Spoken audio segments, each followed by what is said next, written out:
ஞானானந்தமயம் தேவம் நிர்மலஸ்படிகாகிருதிம் ஆதாரம் சர்வ வித்யானாம் ஹயக்ரேவம் பாஸ்மகே. நேயர்கள் அனைவருக்கும் அஸ்ட்ரோ KS ஐயங்காரின் பணிவான நமஸ்காரங்கள். மாதபல் குரோதி வருஷம் பங்குனி மாதம் 2025 மார்ச் 15 முதல் 13/4/2025 வரலும் உண்டான காலகட்டம். பொதுவாகவே மாத பலன் அப்படின்னு சொல்லும் பொழுது இந்த மாதத்தினுடைய கோள் சாரம் என்ன, இந்த மாதத்தில் வரக்கூடிய விசேஷ நாட்கள் என்ன அப்படின்றதையும், உங்களுக்கு எந்தெந்த நாட்கள் சந்திராஷ்டம நாட்கள் அப்படின்றதை வச்சு இந்த மாதத்தை சொல்லுவோம். பொதுவாகவே மாத கிரகங்கள்னு சொல்லக்கூடிய சூரியன், செவ்வாய், புதன் மற்றும் சுக்கிரன், இந்த 4 கிரகங்களுடைய மாற்றத்தை வைத்து அதன் அடிப்படையிலேயே இந்த பலன்கள் அமையும். இந்த மாதத்தில் பார்த்தடையானால் கோள்சாரத்தின் பிரகாரம், அதாவது சூரியனை தொட்டு வரக்கூடிய மாதத்தை சௌரமான மாதம்னு சொல்லக்கூடியதை நம்ம ஃபாலோ பண்ணுறோம்.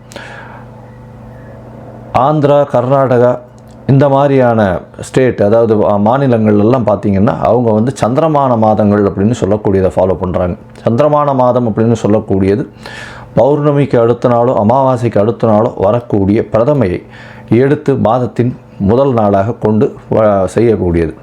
நம்ம சூரியன் ஒரு ராசியிலிருந்து அடுத்த ராசிக்கு போகக்கூடிய விஷயத்தை வச்சு தான் நம்ம மாதத்தை சொல்கிறோம், மாதம் பிறக்கிறத சொல்கிறோம். இப்போ பங்குனி மாதம் அப்படின்னு சொல்லும்போது கடைசி மாதம் இந்த குரோதி வருஷத்தில். இந்த மாதத்தினுடைய கோள்சாரம் என்னன்னு பார்ப்போம். இந்த மாதத்தில் காலபுருஷ தத்துவத்தின் 2வது வீடுன்னு சொல்லக்கூடிய ரிஷபத்தில் குரு, மிதுனத்தில் செவ்வாய், கன்னியில் கேது, அது தவிர பார்த்தடையானால் கும்பத்தில் சனி, மீனத்தில் ராகு, சுக்கிரன், புதன் மற்றும் சூரியன், 4 கிரகங்கள். இந்த மாதத்தில் வரக்கூடிய மாற்றங்கள் அப்படின்னு பார்க்கும்பொழுது, புதன் அதாவது 18ஆம் தேதியே 18/3/2025 அன்றைக்கே வக்கரகதியில் கும்பத்துக்கு வந்துடுறார். இந்த மாதத்தில் செவ்வாய் 7/4/2025, அதாவது பங்குனி மாத கடைசியில் செவ்வாய் மிதுனத்திலிருந்து கடகத்துக்கு போகிறார். ஒரு வாரம் தான் இருக்கும். ஒரு செவ்வாய் போனதுக்கப்புறம் ஒரு வாரத்தில் மாதம் மாறிடுறது. புதன் இந்த மாதத்தினுடைய கடைசி, அதாவது 10/4/2025 அன்றைக்கி அவர் மீனத்துக்கு போயிடுறார். ஸோ இந்த மாதத்தில் மாற்றங்கள் அப்படின்னு சொல்லக்கூடியது அப்படின்னு பார்த்தோம்னா இந்த சில விஷயங்கள் தான். இந்த மாதத்தில் இருக்கக்கூடிய யோகங்கள்னு பார்த்தலையானால் குருவும் சுக்கிரனும் பரிவர்த்தனை பெற்று இருப்பது பெரிய ஏற்றம். அது தவிர புதன் ஆரம்பத்திலையும் சரி கடைசிலையும் சரி நீச்சமாய் போனாலும் நீச்ச பங்கம் அடைகிறது பெரிய விசேஷம். சனியும் ஆட்சி பெற்றிருக்கார் கும்பத்தில். இதனால் இந்த மாதத்தினுடைய பலன்கள் இதனுடைய பொறுத்து வருட கிரகங்களாக இருந்தாலும் மாத கிரகங்களுடைய விசேஷத்தை பொறுத்தே நல்ல ஒரு ஏற்றத்தை கொடுக்கும். சரி, இந்த மாதத்தில் வரக்கூடிய விசேஷ நாள் அப்படின்னு சொல்லக்கூடியது இந்த மாதத்தில் வரக்கூடிய பங்குனி அமாவாசை. பங்குனி அமாவாசைன்னு சொல்கிறது 29/3/2025 அன்றைக்கி சூரியனும் சந்திரனும் ஒரே பாகையில் ஒரே ராசியில் இருக்கும் பொழுது வரக்கூடியது பங்குனி அதாவது அமாவாசைன்னு சொல்கிறோம். 0 டிகிரி சூரியனும் சந்திரனும் இருக்கக்கூடிய காலகட்டம். அதற்கு அடுத்த நாளான பிரதமை தெலுங்கு வருடப்பிறப்பு, அதாவது யுகாதின்னு சொல்லக்கூடியது. தெலுங்கு பேசக்கூடியவர்கள், தெலுங்கு அதாவது ஆந்திரா, கர்நாடகா, தெலுங்கானா இவாள்லாம் இந்த புது வருடம் பிறப்பதாக சொல்லக்கூடியது யுகாதி, அதாவது அமாவாசைக்கு அடுத்த நாளை சொல்லக்கூடியது. தெலுங்கு வருடப்பிறப்பு பெரிய ஏற்றத்தோடு கொண்டாடக்கூடியது. இந்த மாதத்தில் பார்த்தாலேயானால் 7/4/2025, அதாவது 4/4/2025 அந்த அன்னைக்கு சந்தான சப்தமி அப்படின்னு சொல்லக்கூடியது. சந்தான சப்தமி அப்படின்றது பொதுவாகவே வளர்பிறை சப்தமி, 7ஆம் நாளை சப்தமி என்று சொல்கிறோம். வளர்பிறையில் பங்குனி மாதத்தில் வரக்கூடியது சந்தான சப்தமி. இந்த சந்தான சப்தமியில் விரதம் இருந்து இருப்பார்களே ஆனால் குழந்தை பிராப்தி ஏற்படக்கூடிய வாய்ப்பு. அதுவும் வெள்ளிக்கிழமையில் வரக்கூடிய சந்தான சப்தமியை கமல சப்தமின்னு சொல்கிறார். வெள்ளிக்கிழமையில் வரக்கூடிய சந்தான சப்தமிக்கு கமல சப்தமின்னு பேர். அந்த கமல சப்தமிக்கு ஒரே விசேஷம் என்ன அப்படின்னா, சூரியன் 7ஆவது நாளில் சப்தமியும் அதாவது பௌர்ணமி நிலவை நோக்கி செல்லக்கூடிய, அதாவது வளர்பிறையில் இருக்கக்கூடிய உங்களுக்கு சந்திரனும் இருக்கிறதுனால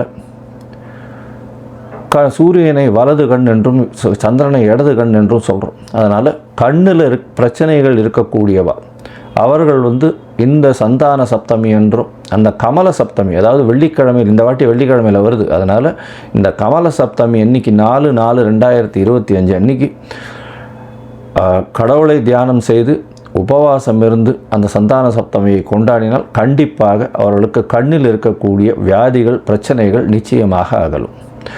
இந்த மாதத்தில் பங்குனி உத்திரம் மிகப்பெரிய விசேஷமான நாள். பங்குனி உத்திரம் அப்படின்னு சொல்லக்கூடியது ஸ்ரீரங்கத்தில் பெரிய விசேஷம், சேர்த்தி சேவையும் ஆகும். இந்த பங்குனி உத்திர நாள் அப்படின்னு சொல்லக்கூடியது 11/4/2025, அதாவது இந்த மாதத்தினுடைய கடைசியில் வருது.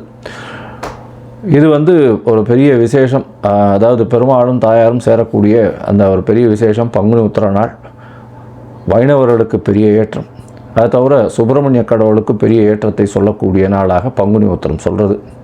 அதுவும் திருமணத்திற்கு உகந்த நாளாக சொல்லக்கூடியது பங்குனி உத்திரம். அதற்கு அடுத்த நாளான 12/4/2025 அன்னைக்கு பௌர்ணமி.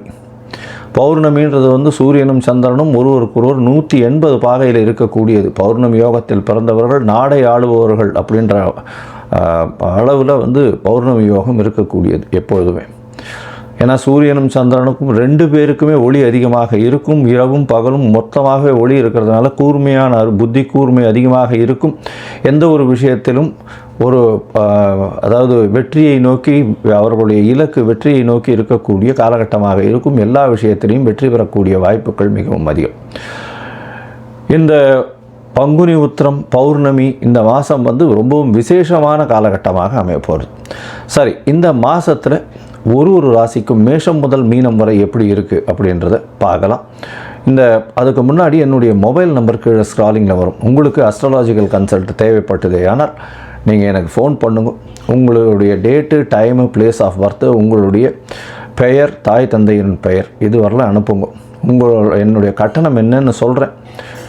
என்னுடைய கட்டணத்தை செலுத்திட்டு அதற்கு உண்டான யூடிஆர் நம்பர் ஷேர் பண்ணுங்க. உங்களுக்கு ஜாதகத்தை போட்டு சந்தி இருக்கான்னு பார்த்துட்டு, அதாவது பாத சந்தி, நட்சத்திர பாத சந்தி, லக்ன பாத சந்தி இதெல்லாம் இருக்கான்றதை முதல்ல பார்த்துட்டு உங்களுடைய ஜாதகத்தை போட்டு அதுக்கப்புறம் அப்பாயின்மெண்ட் தரேன். அதுக்கேற்ற மாதிரி நம்ம அப்பாயின்மெண்ட்டில் பேசலாம்.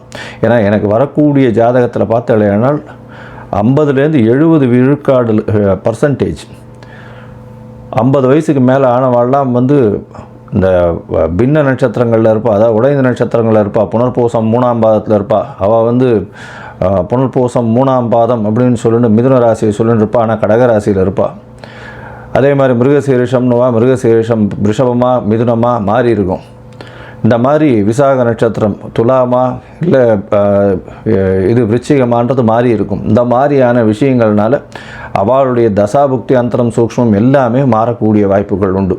அதை தவிர பார்த்தோம்னா லக்ன சந்தியும் வந்துடுத்துலையானால் இந்த ஒரு லக்னத்துக்கும் ஒரு சுபர் பாவர் அசுபர் இதெல்லாம் இருக்கக்கூடிய வாய்ப்பு. அதனால் இவளுக்கு நல்ல நேரம் நடந்துட்டுருக்குன்னு நினச்சிட்டு இருப்பா, ஆனால் எந்த ஒரு விஷயமும் கைகூடி வராது.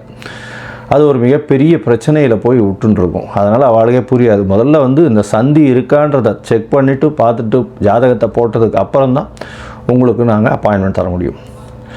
சரி, இப்போது பங்குனி மாதம் குரோதி வருஷம் மேஷம் முதல் மீனம் வரை 15/3/2025 முதல் 13/4/2025 வரை உண்டான காலகட்டத்தில் எப்படி இருக்குன்றதை ஒன்றொன்னா வருஷப்படுத்தி பார்க்கலாம். கன்னி, உத்திரம், ஹஸ்தம், சித்திரை இந்த 3 நட்சத்திரம் 9 பாதங்களை கொண்ட ராசி. ராசியின் அதிபதினு சொல்லக்கூடிய ஒரு புதன். இந்த மாதம் பார்த்தாலேயானால், அதாவது பங்குனி மாதம் குரோதி வருஷம் 15/3/2025 13/4/2025 வரலும் உண்டான காலகட்டத்தில் உங்களுடைய ராசிநாதன் சப்தமத்தில் நீச்சம் பெற்று போகிறார். என்ன சார் எடுத்த உடனே நீச்சம் பெற்று போகிறாருன்னு சொல்கிறீங்க? ராசிநாதன் நீச்சம் பெற்று போயிருந்தாலும் நீச்ச பங்கம் அடைகிறது பெரிய விசேஷம். இதன் மூலியமாக எல்லா விதமான வெற்றிகளும் வரக்கூடிய வாய்ப்புகள், தீர்க்கமான சிந்தனைகள் இருக்கக்கூடிய காலகட்டம். குருவினுடைய பார்வை உங்கள் ராசியில் உழருது. கேது பகவான் இருந்தாலும் இவ்வளவு நாள் உடல்நிலையில் சற்று பின்னடைவு இருந்தாலும் உங்களுக்கு ஒரு நல்ல ஏற்றம் கிடைக்கக்கூடிய காலகட்டம். பின்னடைவு இருந்தவர்களுக்கு நல்ல ஒரு ஏற்றம் இருக்கக்கூடிய காலகட்டமாக அமையும். குருவின் பார்வை இருக்கிறது பெரிய ஏற்றத்தை கொடுக்கக்கூடிய வாய்ப்பு. உங்களுடைய ராசிக்கு பார்த்தீங்கன்னா 2, 9 அதிபதினு சொல்லக்கூடிய சுக்கிரன் உச்சம் பெற்று போயிருக்கிறது பெரிய விசேஷம். இதன் மூலியமாக பார்த்தீங்கன்னா உங்களுடைய பண வரவிற்கு தடங்கள் இருக்காது. குடும்பத்தில் நல்ல ஒரு ஏற்றம் இருக்கக்கூடிய காலகட்டம். தந்தையின் மூலியமாக சொத்துக்கள் வரக்கூடிய வாய்ப்புகள் நிச்சயமாக உண்டு. வெளிநாடு போய் படிக்கணும்னு நினைக்கிறவர்களுக்கெல்லாம் கண்டிப்பாக வெளிநாடு போய் படிக்கக்கூடிய வாய்ப்பு, மேல் படிப்பு நிச்சயமாக இருக்கக்கூடிய வாய்ப்புகள் உண்டு.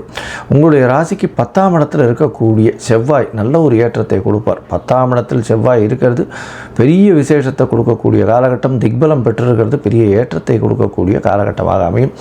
இதன் மூலியமாக பார்த்தீங்கன்னா எடுத்த காரியங்கள் எல்லாமே வெற்றி, வேகங்கள் அதிகமாக இருக்கக்கூடிய காலகட்டங்கள். ரியல் எஸ்டேட்டில் இருக்கிறவர்களுக்கு பெரிய ஏற்றத்தை கொடுக்கக்கூடிய வாய்ப்புகள் நிச்சயமாக உண்டு. பொதுவாகவே இந்த மாத பலன் அப்படின்னு சொல்லக்கூடியது சூரியன், செவ்வாய், புதன் மற்றும் சுக்கிரனுடைய மாற்றங்களை வச்சு சொல்கிறோம். இந்த 4 கிரகங்களுடைய மாற்றங்கள் எப்படி இருக்குது அப்படின்றத நம்ம பார்க்கணும். சுக்கிரன் உங்களுடைய ராசிக்கு 7ஆம் இடத்துல இருந்தாலும் பரிவர்த்தனை யோகத்தில் ஆட்சி பெற்றதற்கு சமம்ன்றதுனால 9ஆம் இடத்துல சுக்கிரனும் 7ஆம் இடத்துல குருவும் இருக்கிறது ரொம்ப விசேஷம்.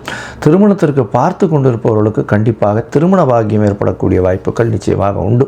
இந்த காலகட்டத்தில் திருமண பாக்கியம், அதாவது அந்த ஜாதக பரிவர்த்தனைலாம் ஆகி ஒரு கன்ஃபர்மேஷனுக்கு சித்திரை மாதம், வைகாசி மாதத்தில் கல்யாணமே முடியக்கூடிய வாய்ப்புகள் மிகவும் அதிகமாகவே இருக்கும். இந்த மாதத்தில் உங்களுடைய ராசிக்கு பார்த்தோன்னா பரிவர்த்தனை யோகம் இருக்கிறதுனால, ராசியை குரு பார்க்கறதுனால உடல் நலத்தில் நல்ல ஒரு ஏற்றம் இருக்கக்கூடிய காலகட்டமாக இருக்கும். பண வரவிற்கு பஞ்சம் இருக்காது. பேச்சில் நல்ல ஒரு நளினம் இருக்கும். பேச்சில் நல்ல ஏற்றம் இருக்கும். வெளிநாடு போய் படிக்கக்கூடிய பாக்கியங்கள் நிச்சயமாக அமையும். அதோடு பார்த்தோன்னா குழந்தை பிராப்திக்கு வாய்ப்புகள் மிகவும் அதிகமாக இருக்கும். குழந்தை பிராப்திக்கு ரொம்ப நாளாக குழந்தை இல்லாமல் இருக்கிறவங்க கண்டிப்பாக இப்போ குழந்தை பிராப்தி ஏற்படக்கூடிய வாய்ப்புகள் உண்டு. அது தவிர பார்த்தோன்னா புதிய வேலை மாற்றங்கள், வேலை கிடைக்கக்கூடிய காலகட்டமாக அமையப்போகுது. புதிய வேலை மாற்றம் அப்படின்னு சொல்லக்கூடியது 6ஆம் இடத்துல இருக்கக்கூடிய சனி உங்களுக்கு ஒரு பெரிய ஏற்றத்தை கொடுப்பார்.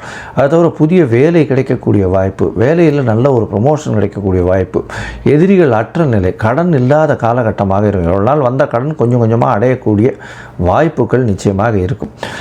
இந்த காலகட்டத்தில் பார்த்தலையானால் உங்களுடைய ராசிக்கு புதன் ஒரு 4 நாளில், அதாவது இந்த மாதம் ஆரம்பித்து ஒரு 18ஆம் தேதி அன்றைக்கி 18/3 அன்றைக்கே உங்களுடைய ராசியிலிருந்து ராசிக்கு 7ஆம் இடத்துலேருந்து 6ஆம் இடத்துல வந்துடுறார். 6ஆம் இடத்துல வக்கரகதியில் இருப்பார். சனியோடு சேர்ந்து இருக்கக்கூடிய காலகட்டம். இதனால் உடல் நிலையில் சற்று பின்னடைவு இருந்தாலும் குருவின் பார்வை இருக்கிறதுனால நல்ல ஒரு ஏற்றம் இருக்கக்கூடிய காலகட்டமாக அமையப்போகுது. இந்த மாதத்தில் பார்த்தலையானால் உங்களுக்கு இந்த செவ்வாயினுடைய 10ஆம் இடத்துல திக்பலம் பெற்றிருக்கிறது மூலியமாக ரியல் எஸ்டேட் பண்ணுறவங்க, அது தவிர ஆர்ட் டைரக்டர்ஸாக இருக்கிறவங்களுக்கு நல்ல ஒரு ஏற்றம். என்ஜினியரிங் கேண்டிடேட்ஸு, சாஃப்ட்வேர், ஹார்ட்வேர், இந்த இன்ஜினியரிங்கில் இருக்கிறவங்களுக்கெல்லாம் பெரிய ஏற்றம் மாற்றம் வரக்கூடிய காலகட்டமாக அமைய போகிறது. அது தவிர பார்த்தலையானால் இந்த அதாவது பேப்பர், சார்ட்டர்ட் அக்கௌண்டன்ஸு, அது தவிர கணக்கியல், இந்த மாதிரியான விஷயங்களில் இருக்கிறவர்களுக்கெல்லாம் பெரிய மாற்றங்கள் இருக்கக்கூடிய காலகட்டமாக அமைய போகிறது. இந்த மாதத்தில் உங்களுக்கு எல்லா விதமான ஏற்றங்கள் வரக்கூடிய வாய்ப்புகள் உண்டு. முயற்சிகள் எல்லாமே வெற்றி பெறக்கூடிய வாய்ப்புகள் உண்டு. இளைய சகோதரிகள் மூலியமாக நல்ல ஒரு ஏற்றமான காலமாக அமைய போகிறது. இந்த மாதத்தில் பார்த்தீங்கன்னா எல்லா நாட்களும் நல்லபடியாக இருக்கும்னு சொல்லியிருக்கோம். இருந்தாலும் சில நாட்கள் கொஞ்சம் தள்ளி போடுறது நல்லது. அந்த சில நாட்கள் அப்படின்னு பார்க்கும்பொழுது பார்த்தீங்கன்னா சந்திராஷ்டம நாட்கள்னு சொல்கிறோம். இந்த சந்திராஷ்டம நாட்கள்ன்றது உங்களுடைய ராசிக்கு 8ஆம் இடத்துல சந்திர பகவான் இருக்கும்போது சந்திராஷ்டம நாட்கள்னு சொல்கிறோம். இந்த காலகட்டத்தில் புதிய முயற்சி வேண்டாம், வெளிமாநில பிரயாணம் வேண்டாம்னு சொல்கிறோம். ஒருவேளை நீங்கள் பண்ண வேண்டிய கட்டாயத்தில் இருந்தீர்களே, ஆனால் சந்திர பகவானுக்கு உண்டான எளிய பரிகாரம் அப்படின்னு சொல்லக்கூடியது, அருகில் இருக்கக்கூடிய கோவிலில் உங்களால் முடிஞ்ச பச்சரிசி இல்லைன்னா நெல் தானமாக கொடுத்துட்டு போகிறதன் மூலியமாக சந்திராஷ்டமத்தின் தாக்கம் நிச்சயமாக குறையும். இந்த மாதத்தில் உங்களுக்கு சந்திராஷ்டமம் வரக்கூடிய நாட்கள்னு பார்த்தோம்னா 30/3/2025 1/4/2025 வரை உண்டான நாட்கள் சந்திராஷ்டம நாட்கள். இதில் யாருக்கும் ஜாமீன் கையெழுத்து போடாதீங்க, பொறுமையாக இருக்கிறது ரொம்பவும் நல்லது. மொத்தத்தில் பார்த்தோம்னா இந்த கன்னியா ராசிக்காரர்களுக்கு எடுத்த காரியங்களில் வெற்றி, வெளிநாடு போய் படிக்கக்கூடிய பாக்கியம், உடல் நலத்தில் நல்ல ஒரு ஏற்றம், தந்தையின் உடல்நிலையில் நல்ல ஒரு ஏற்றமும் மாற்றமும் இருக்கும். தந்தை மூலியமாக சொத்துக்கள் வரக்கூடிய காலகட்டம், தொழிலில் பெரிய அபிவிருத்தி ஏற்படக்கூடிய வாய்ப்பு, முயற்சிகள் எல்லாமே கைகூடக்கூடிய காலகட்டம், எடுத்த காரியங்கள் எல்லாமே ஏற்றம் கிடைக்கும். குழந்தை பிராப்தி ஏற்படக்கூடிய பாக்கியங்கள் நிச்சயமாக உண்டு. தொழிலில் அபரிமிதமான ஏற்றம் உண்டு. தொழில், அதுவும் ரியல் எஸ்டேட், இந்த மாதிரியான தொழில், வீடு வியாபாரம் செய்கிறவங்க, வீடு விற்கிறவங்களுக்கெல்லாம் பெரிய ஏற்றம் கிடைக்கக்கூடிய வாய்ப்புகள். உங்களுடைய ராசிக்கு படிக்கக்கூடிய மாணவர்கள் வெளிநாடு போய் படிக்கணும்னு நினச்சிட்டு இருக்கவாளுக்கெல்லாம் பெரிய ஏற்றம் கிடைக்கக்கூடிய காலகட்டமாக இருக்கும். வெளிநாட்டில் தான் நினச்ச இடத்துல நினச்ச நேரத்தில் போய் இருக்கக்கூடிய வாய்ப்புகள் நிச்சயமாக உண்டு. நினச்ச யூனிவர்சிட்டி கிடைக்கக்கூடிய வாய்ப்புகள் நிச்சயமாக உண்டு. ராசிக்கு 7ஆம் இடத்துல இருக்கக்கூடிய ராகு நல்ல ஒரு ஏற்றத்தை கொடுப்பார். எதிர்பாலினத்தோர் மூலியமாக சிறு சிறு தடங்கள் வந்தாலும் திடீர் வியாபாரங்களில் பெரிய ஏற்றம் கிடைக்கக்கூடிய வாய்ப்புகள் உண்டு. பார்ட்னர்ஷிப் வியாபாரத்தில் பெரிய ஏற்றம் இருக்கும். அதை தவிர உங்களுடைய சொந்த தொழிலாக இருந்தால் நல்ல ஒரு ஏற்றமும் மாற்றமும் இருக்கும். உங்களுடைய ராசிக்கு புதிய வேலை கிடைக்கக்கூடிய பாக்கியம், வேலையில் ஏற்றம், அதன் மூலியமாக பொருளாதார வரவு எல்லாமே வரக்கூடிய வாய்ப்புகள் நிச்சயமாக இருக்குது. இந்த மாதத்தில் அருகில் இருக்கக்கூடிய லக்ஷ்மி நரசிம்ம பெருமாளை வணங்குறதும், அவருக்கு ஒரு துளசி மாலை போட்டுட்டு வர்றதும், அதை தவிர சுதர்சன ஆழ்வாரை வணங்கிட்டு வர்றதும் உங்களுக்கு எல்லா விதமான மாற்றங்களையும் ஏற்றங்களையும் கண்டிப்பாக கொடுக்கும்.